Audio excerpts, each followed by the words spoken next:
3 grands types d'activités, la publication de livres et d'autres types de publications comme celui-là, Europe la dernière chance.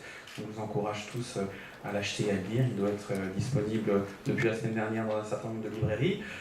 Deuxième grand type d'activité sont donc l'organisation de débats comme celui-là, mais également de débats internationaux. On organise depuis 4 ans déjà les États généraux de l'Europe, qui réunissent à chaque édition environ 3000 personnes.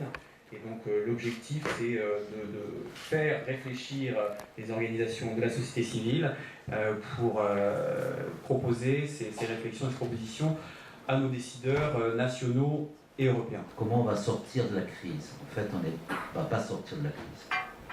On est dans un espace, la crise, au niveau où elle est, dans nos pays et dans le monde, en réalité, c'est l'espace entre un monde qui se termine, enfin un modèle qui se termine, et puis un modèle qui se construit. Et cette période est une période d'instabilité dans laquelle, effectivement, on peut avoir toutes les angoisses, mais en même temps, on peut y regarder toutes les opportunités. Vous savez, pas tout à fait la même âge que le président, mais on m'a appris beaucoup les pays émergents. Bon, il faut prendre conscience que les pays émergents ont émergé. Et que dans un monde globalisé, le pays émergent qui a émergé se trouve dans une situation dans laquelle il bouleverse donc les équilibres économiques. Alors, ça s'est fait petit à petit, et c'est vrai que ça s'est fait aussi avec un aspect un peu cosmétique, finalement. L'Europe a protégé, un peu artificiellement, un certain nombre d'États qui ont poursuivi leurs dettes pour maintenir leur niveau de vie face à cette nouvelle situation, et que cet effet cosmétique de l'Europe et de l'euro a permis d'emprunter à des taux excessivement bas, alors qu'ils étaient trop bas par rapport à la situation économique du pays considéré. Et que donc, on a plus distribué que anticipé. Que finalement, la crise économique et financière qui nous est venue des États-Unis en 2007 n'a fait qu'accélérer un mouvement et qui en plus a accéléré un changement de donne mondiale, puisque les grands pays émergents en ont profité pour s'affirmer comme grande puissance mondiale. En fait, à l'occasion du G20 de novembre 2008, où en institutionnalisant le G20, finalement, on a institutionnalisé de nouveaux rapports mondiaux qui étaient latents, mais on les a reconnus. On n'avait sans doute pas le choix, mais la vérité, c'est que nous sommes dans un monde aujourd'hui qui est profondément différent d'il y a 5 ans, et cette mutation est une mutation durable. Et à partir de là, eh bien, qu'est-ce qui se passe? C'est que, et les études le montrent, c'est intéressant, les citoyens considèrent que ni nos États, ni la zone euro, ni l'Union européenne, tels qu'ils sont aujourd'hui, ne sont adaptés pour faire face à cette nouvelle réalité mondiale. Guillaume et les ministres ont apporté une approche très globale, très transversale.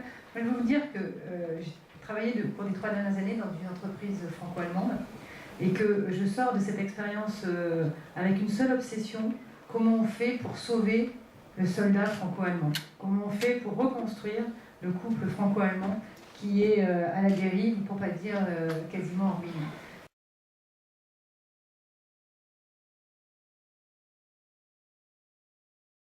Le sujet qui se pose pour nous, c'est sommes-nous dans cette nouvelle donne mondiale capables de penser collectivement notre destin, de mettre l'homme au cœur du système, parce que si on ne le fait pas, on va continuer avec cette construction économique qui est pour certains trop technocratique et parfois monstrueuse.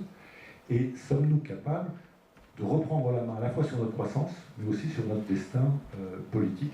Et donc on est à un moment où nous devons nous réinventer résolument, et puis penser la politique de manière différente, c'est-à-dire que, et pour moi c'est l'enjeu aussi de la campagne présidentielle, les destins français et les destins européens sont intimement liés, et donc si nous voulons regagner des marges de manœuvre politiques pour les années qui viennent, il faut aussi penser dès maintenant, mais ce sera à mon sens un enjeu de la campagne, comment stabiliser l'Union européenne et la zone euro, et ça passe aussi par de la démocratie et par de l'innovation économique et politique.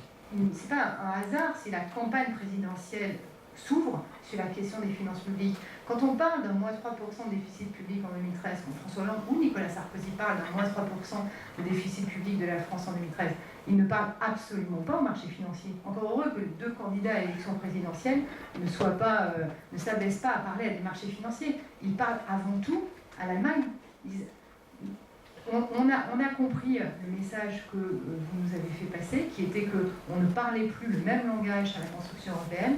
Croyez-nous, on est là pour reconstruire la suite ensemble.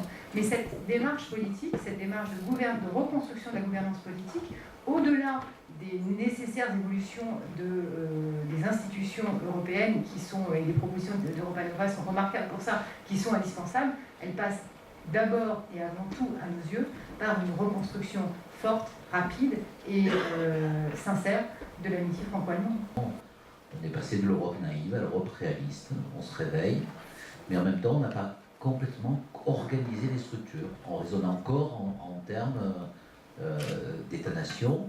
D'ailleurs on n'est pas tous des États-nations, mais enfin on raisonne tous en termes d'États membres, et que ce soit au niveau du budget, au niveau des dépenses, au niveau du projet, au niveau de l'organisation, cette dualité qui paraît logique entre la dualité de la Commission, la dualité du Conseil, un Parlement à qui on donne de plus en plus de droits, fort heureusement, et qui devrait ancrer les éléments démocratiques, font que cette Europe, elle n'apparaît pas comme l'outil simple, facile, utile, populaire. Et comme la crise, c'est une période dans laquelle il y a plus de populisme et d'euroscepticisme, et que c'est le moment où il ne faut pas franchir le cap, et il y a justement cette interrogation au niveau des peuples et au niveau des institutions pour dire comment je franchis ce pas.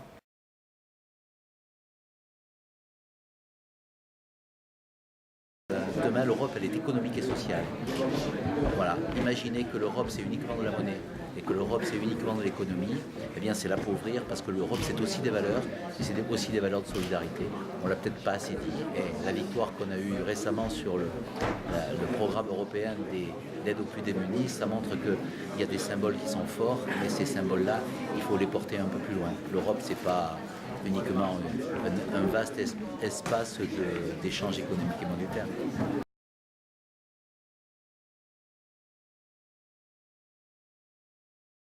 Moi, je trouvais ce pacte intéressant. C'est toute une, je dirais, un mandat spécifique, un appel au futur président de la République, un petit peu sur sa ligne de conduite dans les affaires européennes.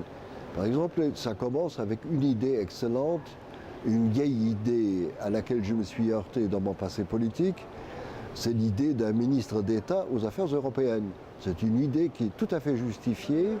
Pour moi, c'est un ministre d'État auprès du Premier ministre, mais ce serait un rôle qui change entièrement la répartition, le poids, les balances au sein d'un gouvernement.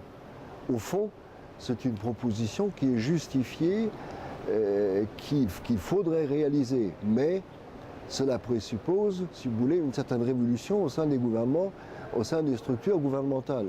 Si vous partez du fait que pratiquement notre politique est définie dans pratiquement tous les domaines par, je dirais, une juxtaposition, par une certaine nécessité européenne, là vous devez changer à cet égard.